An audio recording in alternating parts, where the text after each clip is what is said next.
It's my pleasure to introduce our next presenter. The name of this presentation is Statewide Agreed Upon Procedures, the Secret Ingredient to Fix the Jambalaya. How cute is that? Right? Good job, Brandon, on that. Brandon Boylan serves as the finance director for the city of Gonzales since 2019, where he enjoys eating a healthy amount of jambalaya and helping the city achieve its goals by increasing efficiencies, strengthening internal controls, and producing high-quality financial reports. Before he landed in the city, he served the Ascension Parish School Board as senior accountant from 2017 to 2019. And before that, he began his accounting career right here at the Louisiana Legislative Auditor's Office from 2007 to 2017 as a staff auditor for our financial audit services. Brandon graduated from Southeastern Louisiana University with a Bachelor's of Science in Accounting and is a member of Government Finance Officers Association of the United States and Canada and the Louisiana Government Finance Officers Association. Please welcome Mr. Brandon Boylan. Good? Thank you. Yes, good. Thank you so much, Lizzie. I just want to start out, just a quick note. I've got some notes on my phone, so I'm not text messaging anybody or anything like that. I just want to start out saying how truly honored I am to be here, presenting to everyone here live and remotely. I want to give a huge thanks to Diane, Barry, Liz, Lizzie, Judy, and their entire team for putting this training together and for the hard work they do day in and day out, helping local governments be good stewards of the taxpayers' dollars across the state. They do such a great job. Let's give them a big hand.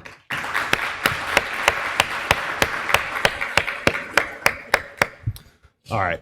Before we get started, I want to go over a couple housekeeping items. While we're going through the presentation, feel free to take notes, jot down all your questions. We'll try to get to those at the end of the presentation. For the folks remotely, feel free to type those questions in the chat. There may be a staff member able to address those questions as we go, but if not, I'll hang out afterwards, address questions live and remotely through the computer. So I like to start with a story, and you might be thinking, what does jambalaya have to do with internal controls, Brandon?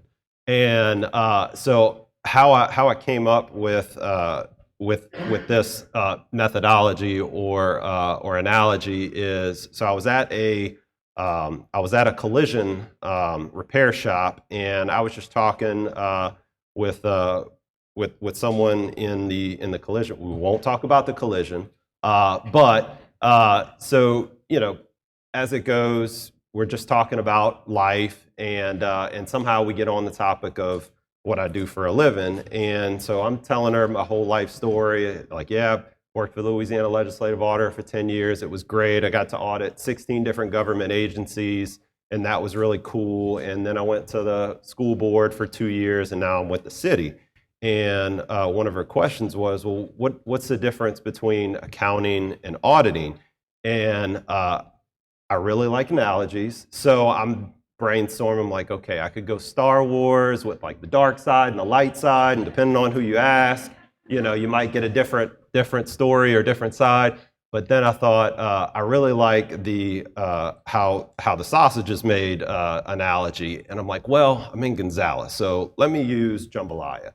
And so I said, when you're the auditor, you get to eat lots of different jambalaya. So I got to eat 16 different jambalaya, and I get to say, okay, that was good jambalaya or that was bad jambalaya, but I never got to really work on the jambalaya and cook the jambalaya and fix the jambalaya. And so I really appreciate the work that goes into that, and I like being able to fix the jambalaya.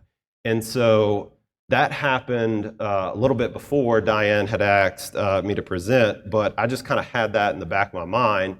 And when I started thinking about this, I'm like, oh, this is really cool, because the statewide agreed upon procedures is basically the secret ingredient on how to fix the jambalaya. So here we are, and let's get started. So to go over just quick overall agenda today, we're going to look at the secret ingredient, which is really not so secret, the recipe, all the policies and procedures, that's really key, and then the 14 ingredients, which is the actual statewide agreed upon procedures, and then we'll end with some lagniappe. All right. So what is the statewide agreed upon procedures, and what is its main mission? So the main objective of the statewide agreed upon procedures, which I didn't realize this until after research, and I thought it was more best practice, but it's really not. It is to correct internal control processes. It is your baseline. So quick disclaimer, serious, very serious topic, but I like to have a little fun with it. So please excuse all my memes and GIFs and dad jokes, but we're gonna have a little fun with it as well. So we'll kick it off with internal controls. That's really what the key to statewide AUPs is internal controls. And at a basic level, they make sure bad things or unexpected things don't happen, and they help you stay safe and be honest and do your best. So a more formal definition, which is comes from GFOA, from Stephen Gaudier, is that internal controls is nothing more or less than the combination of people, policies, and procedures that managers rely upon to be able to know that the government is operating effectively and efficiently, financial statements can be relied upon, and that the government is complying with all applicable laws, regulations, and policies. So internal controls is one of the #1 findings, and here's a little good funny example to think about is separation of duties. You got to separate duties in order to prevent fraud, waste, and abuse. And so some of the key highlights there is failure to reconcile, incorrect reconciliation, improper segregation of duties, lack of internal controls, and don't let Lumberg have the authorization for vendor to approve vendors and to make payments. Don't let them do that. And who is a part of the internal control process? So a lot of people might think that the auditor is a part of the internal control process, but they're really not. They're testing our internal controls. So it's our responsibility to cook the jambalaya, and it's the auditor's responsibility to taste the jambalaya and let us know whether it's good or bad. They do play a role in it, but it's primarily management's responsibility. And everybody has a role in it, from the CEO to the finance director to the accounts payable clerk. Everybody has a role. And just to give you a little background on the statewide AUPs, they've been in existence since 2017.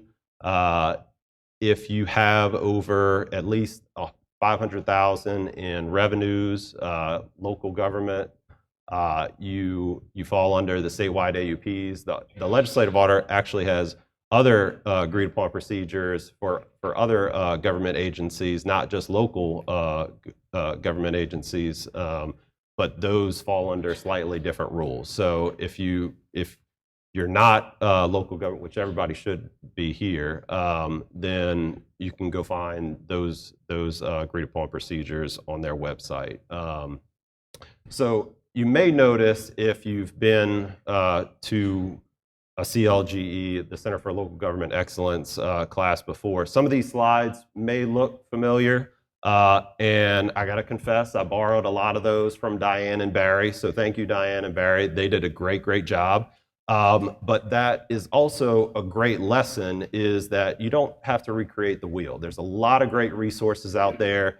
Go to the legislative auditor's website, go to their YouTube channel, watch these past presentations. Diane and Barry did a great job in the past, And that's a great resource to go back and watch those and go to the Legislative Auditor's website and take a look. And GFOA is also a phenomenal resource. So there's their website there. If you do come, if you do have findings, we have to provide written response. And I'm guilty. Bank recs. That is, we'll get into the ingredients in a little bit. You can play around with the ingredients, but we have to have those 14 ingredients. So what I consulted with a jambalaya expert in the city, and I said, okay, Anthony, what is the number one thing when you're cooking jambalaya? Like, if you screw this up, you got to start all over. And he said the rice. I'm like, okay, so rice is bank recs for me, but rice could be something different for you. So whatever is your highest priority to fix, make that your rice. Okay, so every procedure is tested every year. We had a couple off years with COVID and whatnot, but going forward, every procedure is tested every year. And why is that? So you may have seen this before. This is the fraud triangle. And if a procedure isn't tested, that opens the door. That opens the opportunity. And when we're talking about internal controls and reducing fraud, waste, and abuse, we want to close every single door we can. Opportunity is usually a great thing, but when it comes to fraud, we don't want those opportunities. So we want to slam the door in opportunities face when it comes to fraud. And the only thing we can control is the opportunity. We can't control the motives, the pressure, the rationalization. We can't control it. We would like to, but unfortunately, it's just not reality. But we can control the opportunity, and that's what the statewide agreed upon procedures really helps us with. All right, so just to kind of go over what's newer, some of this has been out for a little bit, but the Barry and Diane and their team did a great job in linking table of contents in the instructions, help us get around that document a little bit quicker. Starting March 1, they began gathering a lot of data on exceptions to help better track and really target certain areas, higher risk areas. And beginning after January 1, they provide a little more flexibility on lead time whenever significant changes are made to encourage more multi-year engagements. Okay, a couple other new areas. IT, we just heard about that in our previous presentation. Really great stuff there. Make sure you have all your IT policies and procedures in place. Train on them. So we're going to talk in a little bit about taking it to the next level. And one of the things that we're doing with the city is, I think it's pretty simple, is just do IT training every year. So that's not currently required, but we do ethics and sexual harassment training every year, so why not IT? So go a little bit above and beyond and get IT training done every year. It's a changing environment with artificial intelligence and everything going on right now. It's a very fast-moving target, so we might as well be as prepared as we can. Open meetings laws, public participation. This is fairly new. We have to adopt rules to accommodate public participation for members of the public who have disability recognized by the American Disabilities Act. Make sure to provide viable alternatives. If someone can't come to the meeting, we have to make sure that they can participate electronically if possible. So let's make sure we're doing that. All right. So here's the fun part. Finally, we get into the meat and potatoes of it. So again, you can play around with the different analogies and ingredients, but at a high level, you got your recipe, is your written policies and procedures. This is key to everything. So we need written policies and procedures for pretty much all of the statewide AUPs. Your board, your finance committee, they're the judges. That's who you're giving the jambalaya to. So we want to present good jambalaya to our board and finance committees. We don't want to serve them burnt jambalaya or undercooked chicken. So bank reconciliations. So that is my rice. That is my key. I messed up there a couple of years ago, but we fixed it. And it was, luckily, that's a real simple fix. You just do it. Just block out the time and do it. And so I just had to make that a priority and get it done. And we'll talk about some strategies on how to get it done a little more efficiently a little bit later. Collections, your bread and butter, non-payroll disbursements, your bell pepper, your credit, debit, fuel cards is your onions, your travel related expenses, your celery. So there with 5, 6, and 7, you got your Holy Trinity there. I may refer to the Holy Trinity as a few others throughout the presentation, but those are big hot topic items. So we want to pay really close attention to those. Contracts, your sausage, payroll personnel, your chicken, ethics, pork meat, really good stuff. Your debt service, your water or your chicken stock, if you like to be a little more flavorful. Fraud notice, garlic, salt and pepper. So, all right. So the recipe. This is really should be a living document, and I think this is the area that we can all improve on. I know I can improve on is not just updating it for the audit and then putting it up on the shelf, and then we wait a year for it to go by, and then okay, well let's see what we've changed. So I like to use the example. Well, what if I go skydiving and I added a little salt and pepper to the recipe, but I didn't document it. So now nobody knows what made the jambalaya the bomb. So we got to document that as we go forward, and we can use technology to help us with that. So one thing that I've used recently is OneNote. There's lots of other apps that help us out with that too. But OneNote's a really good tool. And yeah, and I know we all get busy. We all get busy putting out fires. But think of the internal control, the policies and procedures, like you do in a budget, and monitoring that budget to actual all throughout the year. So maybe once a month or once a quarter, take a look at your policies and procedures and update them. Especially if you add cayenne pepper. Document. Don't be Mrs. Doubtfire and sneak it in there without documenting it.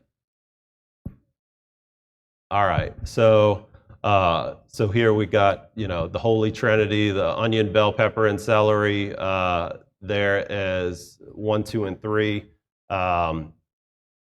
Written policies and procedures. Again, that's so important. That's key. Your governing body, meet monthly, do your minutes, present them quarterly budgets. Diane talked a lot about best practices on budgets, so I won't go too in depth of that.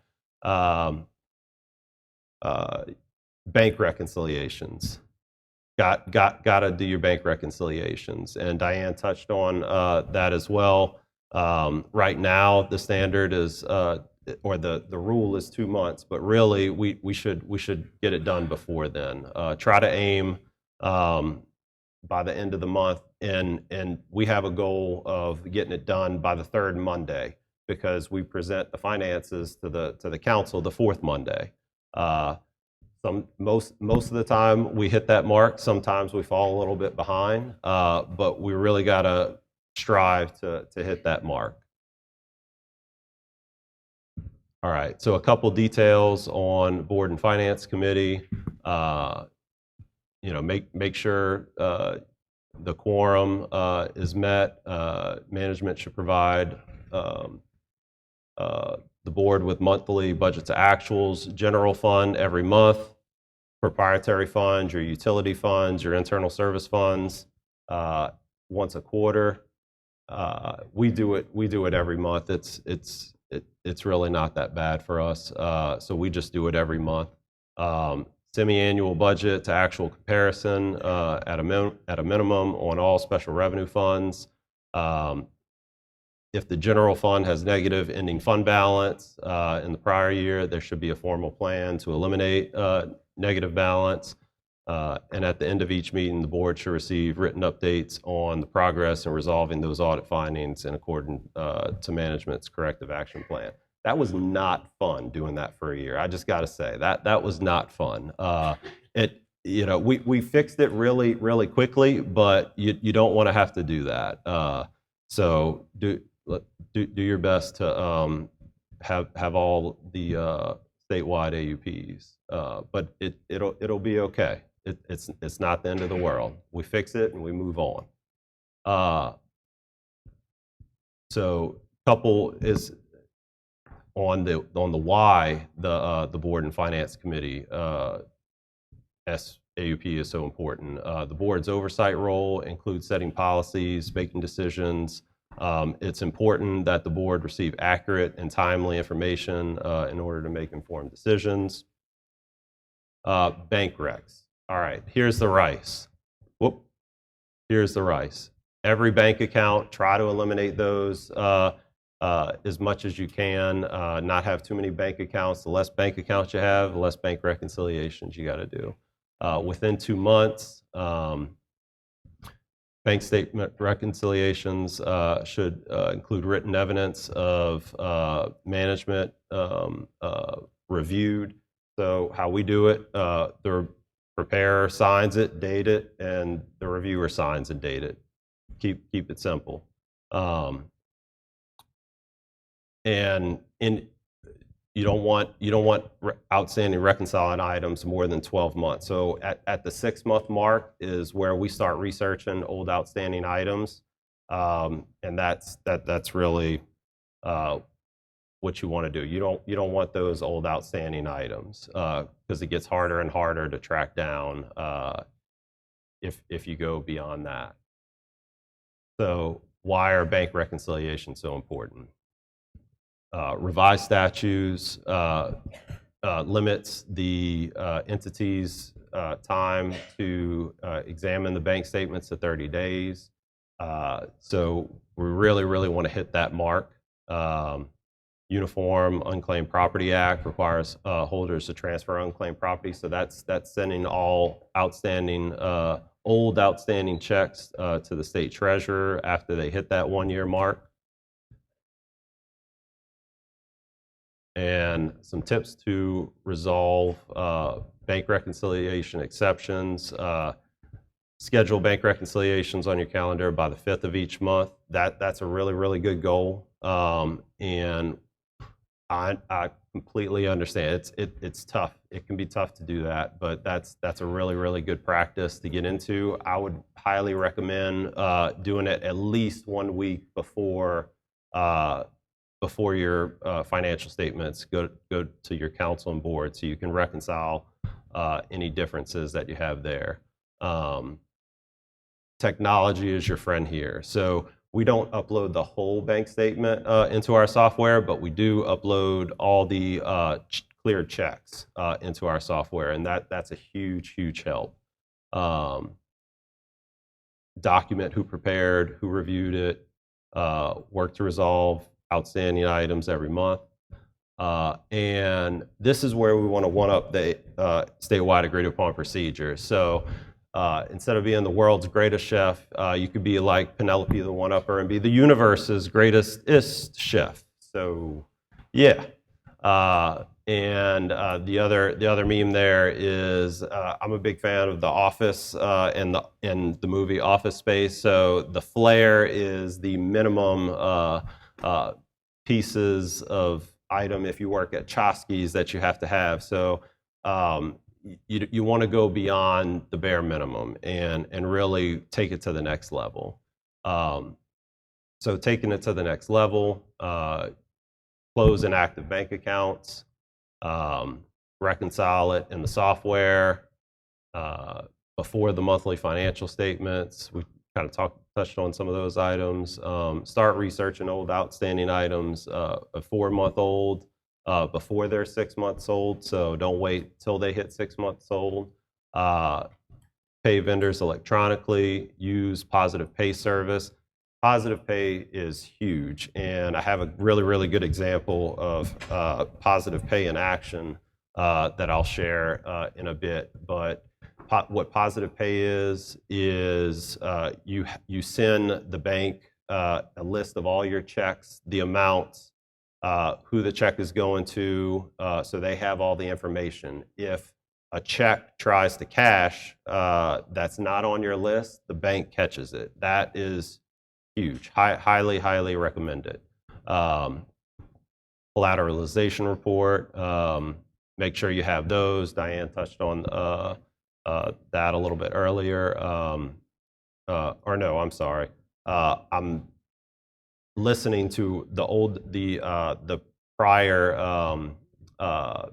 statewide AUPs that it's just in my kind of ingrained in me now. So really, really go watch those statewide AUP presentations of the past. They have a lot of good information. So we're not going to go to next level on all the statewide AUPs because we don't have time for that today, but go back and look at that. So I wanted to put this here to really give you an example of what we can do to one up the statewide AUPs.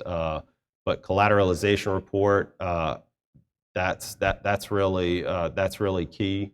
So that's if you have, let's say, $1 million in the bank statement, you have to have those dollars collateralized. So think about the California banks at the what was it?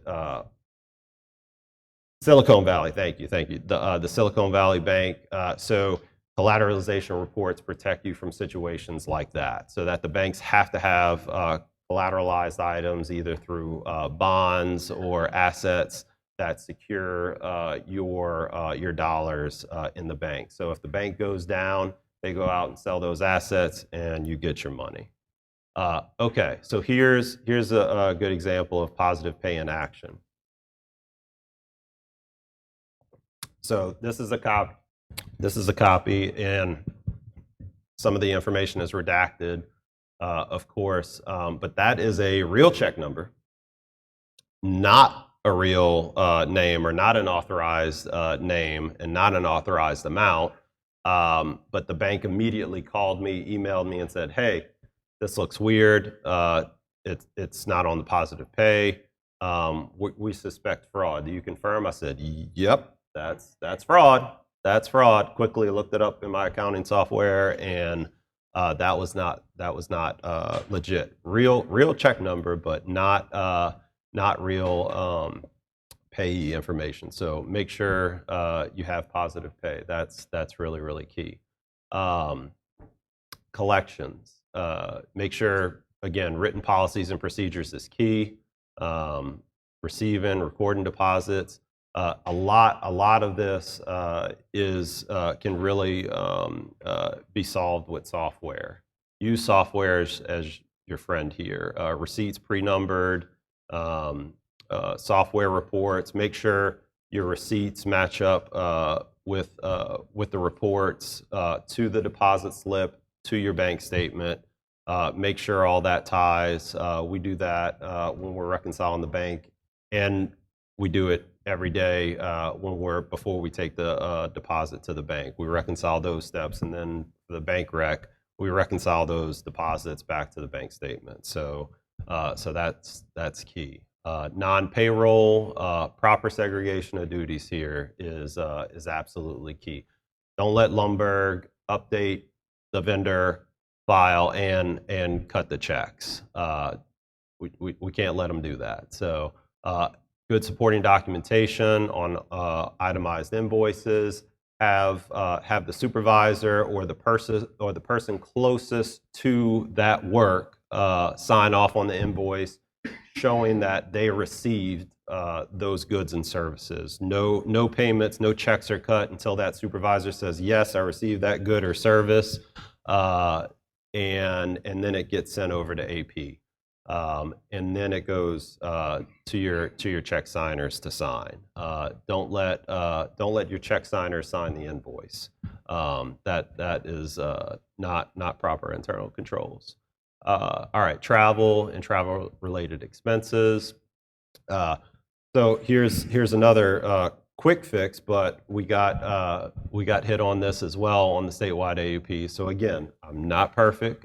We didn't have the US GSA approved rates. We had old kind of legacy rates in there. We had policies and procedures, but they didn't follow that or the state. So that was a quick fix. We just fixed it. We updated it to those rates. So that wasn't too bad. Original itemized receipts for everything, unless you have those per diems in place. And document the public purpose. What are you bringing back to your city or your parish or your school board for that? So you're going to bring back to them with this that we received great training from the legislative auditor and on statewide AUPs and IT security. Lay all that out for them. Show them the benefit that you're getting from those travel expenses. And have all reimbursements reviewed and approved in writing by someone other than the person reimbursed. You know, we can't approve our own travel. And was the expense also paid on the agency's credit card? So and we're going to talk a little bit about that when we get to credit cards, but keep a close watch on that. Don't have a credit card, expenses being paid on a credit card and submit for travel reimbursement. That's a big rice burn in the jambalaya, if you will. Okay, credit cards. Are there written credit card policies and procedures? Again, policies and procedures is key. We got to have those plans in place so that we can follow that. Original itemized receipts again. Make sure someone else is approving the credit card statement other than the credit card holder. Proper internal controls. Again, that kind of goes back to the Lumberg example. Don't let Lumberg have the keys and authority to purchase and approve the credit card. All right, so seventh and stretch. We're going to look at some case studies. I really wanted to have jambalaya here for everybody. I wanted to have a nice little cookout right here. We have the jambalaya in Gonzales. We have the Jambalaya Fest, and it's really cool and fancy. And I can cook some jambalaya, but not that good. Those guys are really good. They've got the wood burning and fire and big pot. And I asked my fire chief, and he said I couldn't do it. It violated fire marshal code, and he wouldn't allow it. So unfortunately, we don't have jambalaya, but we've got lunch coming up. So yeah.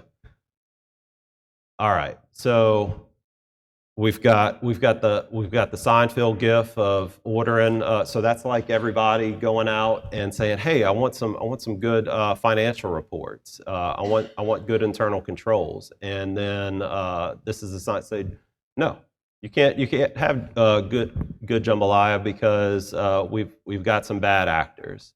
So this was a slide or part of it, not the meme. The actual information piece was pulled from another SAUP presentation, and just to show you, to put some real numbers to the statewide AUPs, to really show why this matters and the cost of it. So I won't go into details on all of these. I'll give a few examples on some of the highlights of Madison Parish in the city of Oakdale. We'll go through these pretty quick.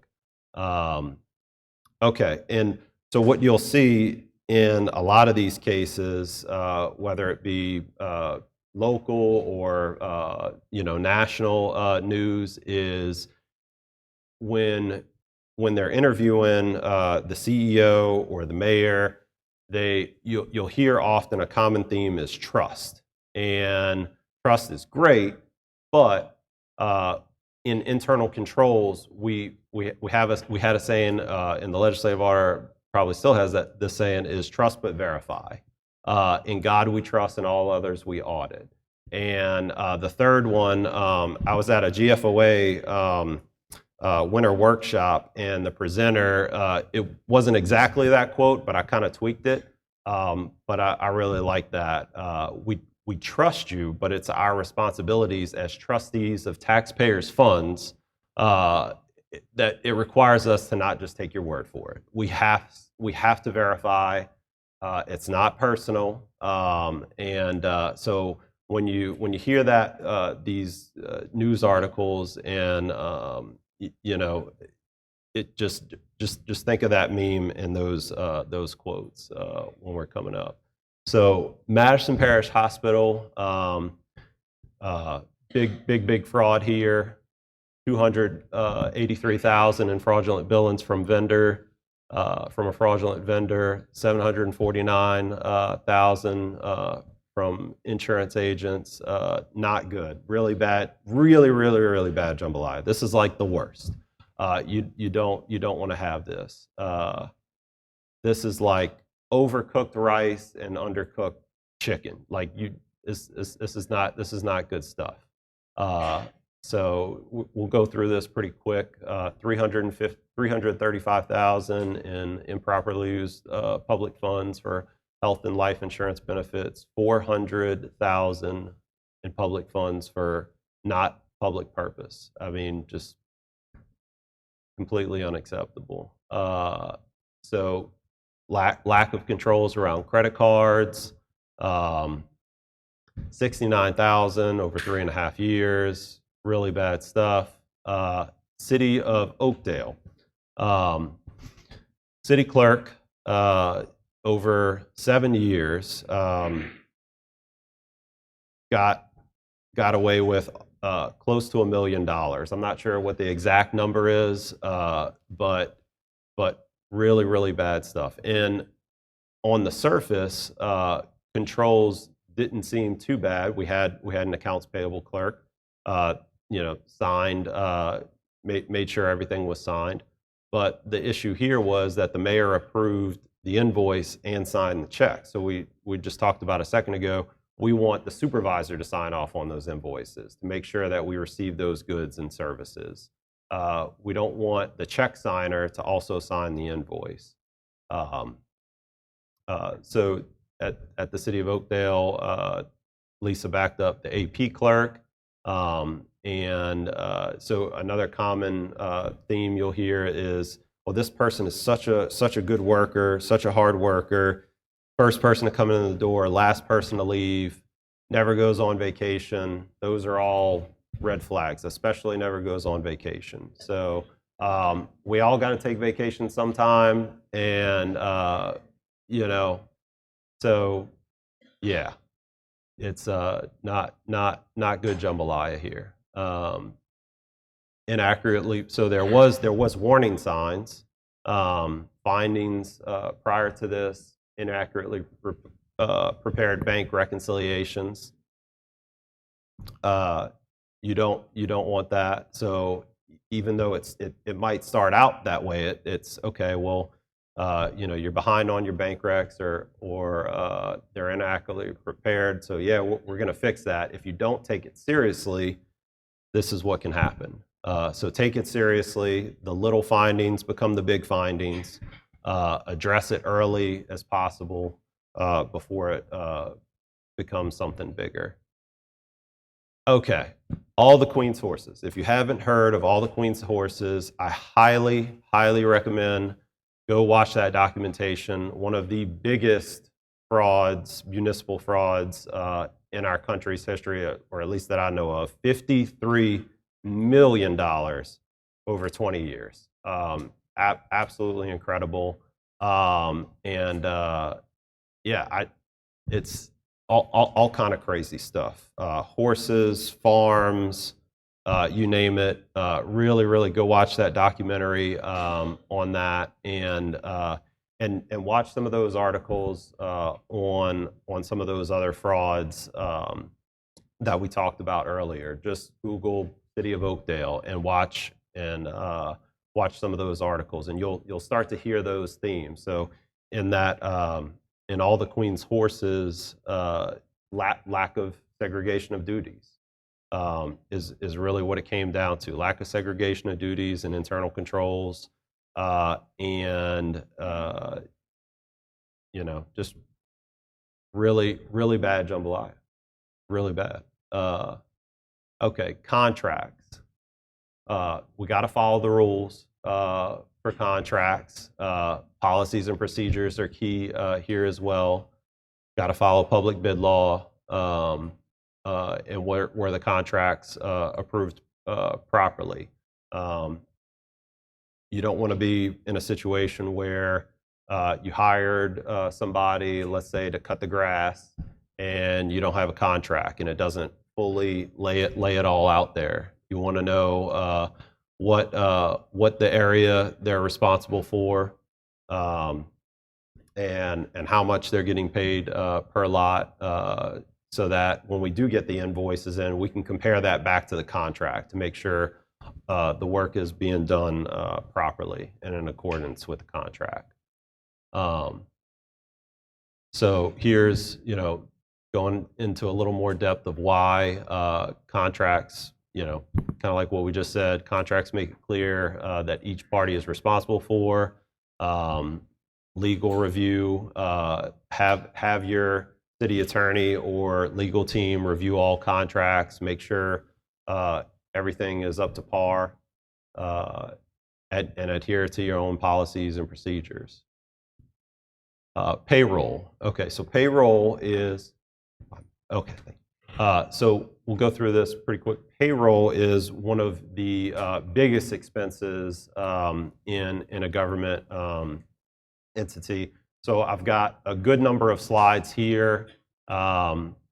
Make sure you're following all the statewide AUP rules here. Why comply with federal and state laws, pay employees correctly, tips to resolve it. Make sure software here is really your friend. So when I came to the city in 2019, we were still on paper timesheets and paper POs. And you really want to work on those, improving those, get some software, improve your efficiencies here.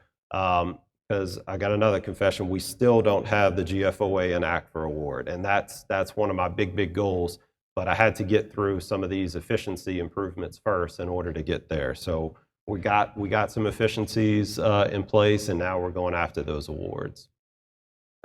There's lots of federal, state payroll tax. There's some charts. Refer back to the slide if you need those details. Here's some tips to resolving payroll exceptions, and take it to the next level. Make sure you have a good hiring process. Use checklists. We have a huge checklist to make sure that we have everything that we need there. And Alanda, our senior accountant, does a really good job on getting all those checked off, and we work on that together. Taking payroll to the next level. Again, don't advance or accrue leave before it's earned, segregate, have proper segregation of duties is the key. That's the key. Make sure all your supervisors are signing off on the timesheet and approving all leave and overtime before payroll is approved. And ethics, make sure you're training your ethics and that you have those in your policies and procedures. And I promised my folks at home that I would do the ethical dance. So if anybody wants to join, we're gonna get ethical, ethical. We're gonna get ethical. So thank you, thank you, thank you. This is just water. This is just water, I promise. Debt service, don't bankrupt your government. Make sure you have good debt service policy and that you're following all the bond commission laws. Make sure you post your fraud notice. IT recovery, we just talked in great detail about that, so I won't go too far into that, but make sure you've got policy procedures, you're following the training. Everybody stay calm. If something happens, go back to the policies and procedures and follow those. I didn't have a funny meme or GIF or GIF on this, but make sure you're following the law here. Have sexual harassment training and land yap. So we've gone over the 14 statewide AUPs, but there's many more internal controls that you can put in place. There's lots of good resources out there. Go to the Legislative Auditor's website. Go to GFOA. Here's just a sample of some, and if you have any questions, feel free to call, email me. My number's here, email's here, or contact the Legislative Auditor. They're a great resource for that. So I want to thank everybody for coming and watching from home, and hope you have a great rest of your day. Thank you. All right, let's give Brandon a round of applause. Wasn't that great? All right, thank you, Brandon. I didn't know about the dancing, but we're going to practice something and be able to do a better production next time. Okay, enjoy your lunch. We're taking an hour break. We'll be back. I don't know where the nearest Jambalaya restaurant is, but I'm willing to bet a bunch of y'all been looking at that on your phone, so thanks.